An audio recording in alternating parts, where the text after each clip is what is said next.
उस रात 14 अप्रैल 1912 टाइटैनिक में बैठे 2200 लोग वापस जिंदा बच सकते थे। टाइटैनिक से कुछ ही दूरी पर एक शिप मौजूद था। अगर ये शिप चाहते तो इस टाइटैनिक की मदद जरूर करते। हेलो दोस्तों, दुनिया का सबसे बड़ा और सबसे लग्जरियस जहाज जिसको जाना है साउथहैम्पटन इंग्लैंड से न्यूयॉर्क की ओर, एक विशाल समुद्र को पार करके, और इस समुद्र में -2 डिग्री तक टेम्परेचर जाता है। और ये जहाज इतना बड़ा है कि इसमें 2200 लोग बैठे हैं। बड़े बड़े एक्टर से लेकर बिजनेसमैन तक इस जहाज में मौजूद है। और सबसे खास बात यह है कि ये जहाज ना कि सिर्फ दुनिया की सबसे बड़ी जहाज है, बल्कि ये जहाज अनसिंकेबल है, यानी कि ये जहाज कभी डूब ही नहीं सकता। इस जहाज को जिस कंपनी ने बनाया था उसके वाइस प्रेसिडेंट इतने कॉन्फिडेंट थे इस चीज को लेकर कि पब्लिकली आकर उसने कहा था कि ये जहाज कभी डूब ही नहीं सकती। लेकिन अपने सफर के अगले दिन और 5 घंटे बाद ही ये जहाज पूरी तरीके से समुद्र में डूब जाता है, सिर्फ और सिर्फ एक आइस बर्फ से जाकर टकराकर। और ये डिजास्टर दुनिया का सबसे बड़ा डिजास्टर माना जाता है। और आज के दिन तक हम सब इस जहाज को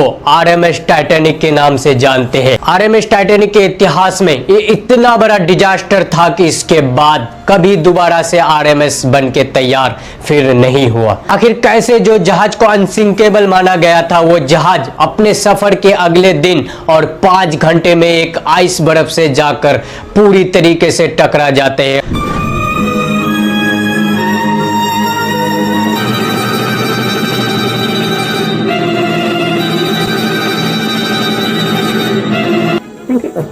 Society is quite very critical.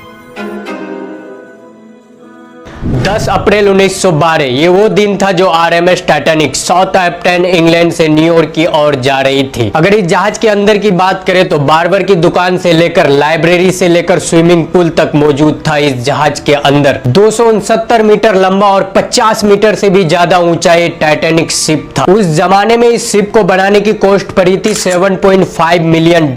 अगर आज के दिन टाइटैनिक 2 बनाने की कोशिश करे तो 500 मिलियन से भी ज्यादा डॉलर का खर्चा आएगा। अगर शिप के अंदर की डेकोरेशन की बात करें तो किसी 5 स्टार होटल को भी पीछे छोड़ दे, ये इतना लग्जरियस जहाज था। लेकिन ये सब कुछ डूब जाता है 14 अप्रैल 1912 को। इस RMS टाइटैनिक जहाज को जिस अटलांटिक ओशन से पार करके जाना था, 40 किलोमीटर पर आवर की रफ्तार से ये जहाज अपनी मंजिल की ओर आगे बढ़ रही थी। इसे रास्ते में उस अटलांटिक में 14 आइस वार्निंगें दिए जाते हैं। इसे कहा जाता है कि इस अटलांटिक के बीचों बीच यहाँ बर्फ के बहुत बड़े पहाड़ मौजूद हैं। ये टाइटैनिक शिप वार्निंगों को इग्नोर भी नहीं करता है, बल्कि अपनी रफ्तार को भी कम नहीं करता है। 40 किलोमीटर पर आवर की रफ्तार से ये अपनी मंजिल की ओर बढ़ना चाहता था, सिर्फ इसलिए कि ये सिर्फ दुनिया को दिखाना नहीं चाहता था कि ये दुनिया का सबसे बड़ा लग्जरियस जहाज है, बल्कि ये भी दिखाना चाहता था कि ये दुनिया का सबसे हाई स्पीड चलने वाला भी जहाज है। और इसके अलावा ये भी दिखाना चाहता है कि अटलांटिक ओशन में बड़े बड़े पहाड़ भी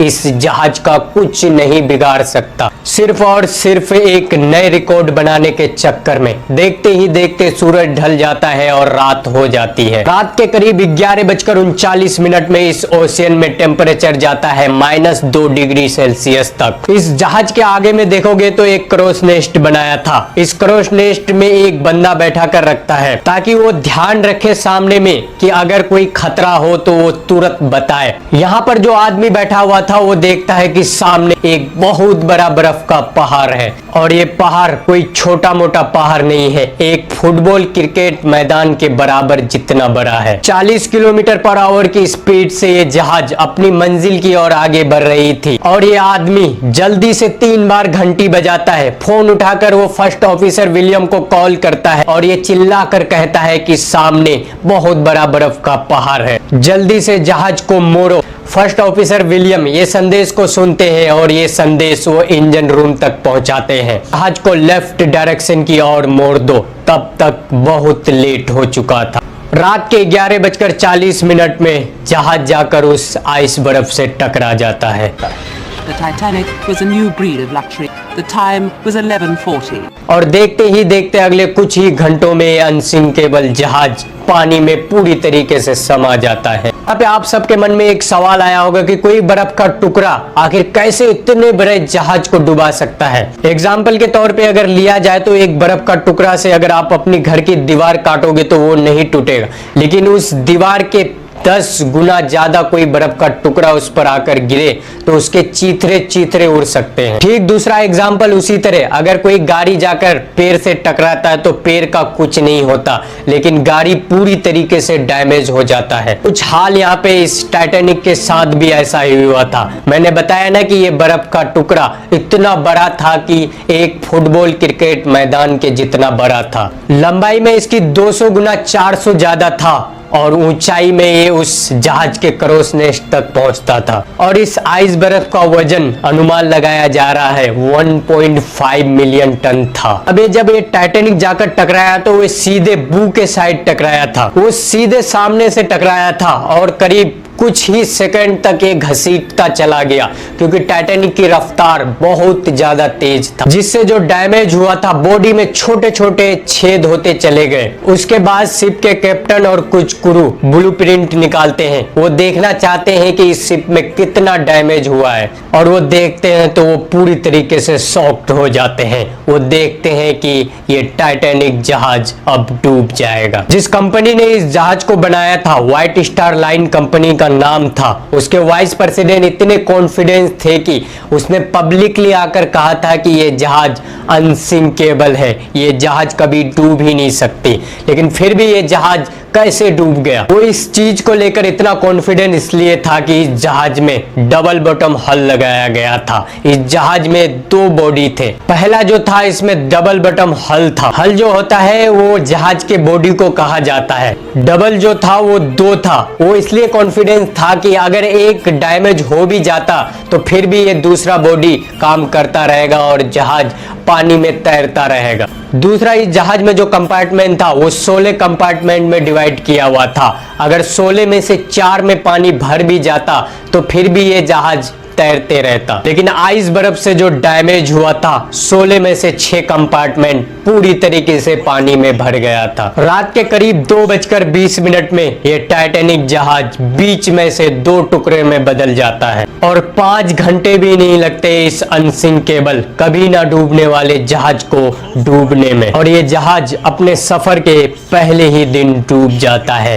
2200 में से लोग, 1500 लोग उसी जहाज के साथ मारा जाता है। 700 लोग जो बच पाए थे, इस जहाज में 20 लाइफ बोट था। जिन लोगों को लाइफ बोट चलाना आता था वो उसमें भाग आते हैं। इससे ज्यादा भी टाइटैनिक के लोग बच सकते थे, लेकिन लाइफ बोट का गलत तरीके से इस्तेमाल करके जिस लाइफ बोट में 60 लोग बैठना चाहिए थे, उस लाइफ बोट में 25 से 30 लोग ही बैठ पाए। जिन जिन लोगों को मौका मिला, उस 2200 में से 700 लोग वहां से किसी तरह भाग आए। अब सबसे बड़ा सवाल है कि आखिर गलती किसकी? इतने वार्निंग मिलने के बाद भी अपनी रफ्तार को कम नहीं करने वाले, या फिर उस कंपनी की, या फिर क्रॉसनेस में बैठा उस आदमी का जिसने ये डायरेक्शन दिया था कि सामने बर्फ का बहुत बड़ा पहाड़ है। तो दोस्तों आइए सबसे पहले हम गलती पकड़ते हैं उस क्रॉसनेस पे बैठे आदमी की। जब क्रॉसनेस पे बैठा उस आदमी ने कहा कि सामने आइस बर्फ है बहुत बड़ा और जहाज को लेफ्ट डायरेक्शन की ओर मोड़ा जाए। गलती यहीं पे हुआ था, जहाज को राइट डायरेक्शन की ओर मोड़ना था,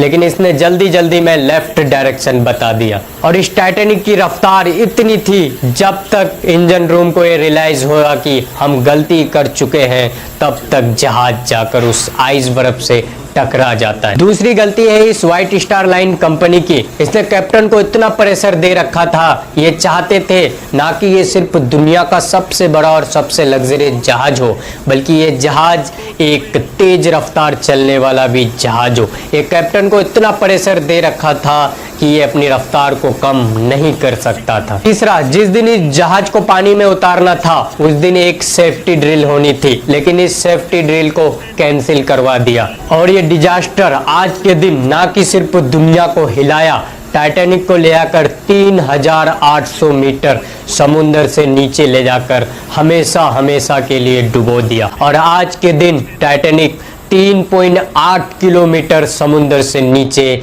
हमेशा हमेशा के लिए मलबे में तब्दील है। उसके बाद कहा गया कि टाइटैनिक 2 बनेगा और हर एक चीज इसकी कॉपी होगी, उसी रास्ते पे चलेगा, उसी स्पीड पे चलेगा। 2022 तक टाइटैनिक को तैयार हो जाना था, लेकिन अब तक टाइटैनिक तैयार नहीं हुआ। अगर टाइटैनिक 2 बनता है तो आप में से कितने लोग उस टाइटैनिक में बैठेंगे, हमें कमेंट में जरूर बताइए। इसके अलावा उस रात 14 अप्रैल 1912 अगर चाहता तो टाइटैनिक में बैठे 2200 लोग सब के सब वापस जिंदा बच जाते। सही सुना आपने दोस्तों, अगर चाहता तो टाइटैनिक में बैठे 2200 लोग वापस जिंदा बच सकते थे। टाइटैनिक से कुछ ही दूरी पर एक शिप मौजूद था। अगर ये शिप चाहते तो इस टाइटैनिक की मदद जरूर करता, लेकिन इस शिप ने टाइटैनिक की बिल्कुल भी मदद नहीं की। आखिर क्यों?